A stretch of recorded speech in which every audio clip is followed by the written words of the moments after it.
Hi, everyone. Welcome back to Old Time Rock and Roll.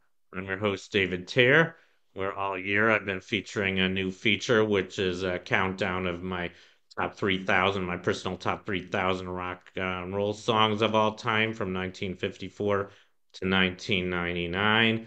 Today I'm up to song number 2978, which is Whispering Bells by the Del-Vikings. This is one of the early rock and roll hits. Was released in 1957, and the Del-Vikings was a popular doo-wop group, an early rock and roll group consisting of these five guys here.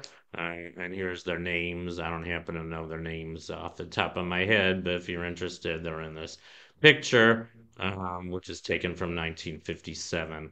They only had one other big hit besides Whispering Bells. That was Come Go With Me, which came out earlier the same year. They're both really good songs, I think. I think Come Go With Me is a little more well known, but they're both very good songs. And there's an interesting fact I learned several years ago about the Del-Vikings, which kind of surprised me when I first learned it. But it turns out that the Del-Vikings were in the they all met. They were all working in the U.S. Air Force in 1955, and I guess they were Air Force buddies for a couple years in the late 50s. And I guess they all liked music. They all liked singing. They liked singing doo-wop. So they decided to form a doo-wop band, and that's how they got started. And I was a little surprised by this when I first learned it because I guess I didn't know a whole lot about rock and roll history.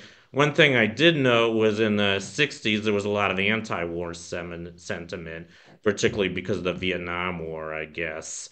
And I always just thought that kind of anti war sentiment and rock and roll kind of went hand in hand. But apparently I was wrong. I mean, I think this started in the 60s. As a matter of fact, I think most of the country was pretty pro war in the 50s, including a lot of rock musicians. So I learned something new when I learned this, which is interesting. Anyway, I think the Del-Vikings were a very good doo-wop group, and I'm glad they got together as a music group. And it's too bad they didn't have more hits. But Whispering Bells is a really good song, and it's number 2978 on my top 3,000. So that's my feature for today. I hope you enjoyed it, and I'll see you next time.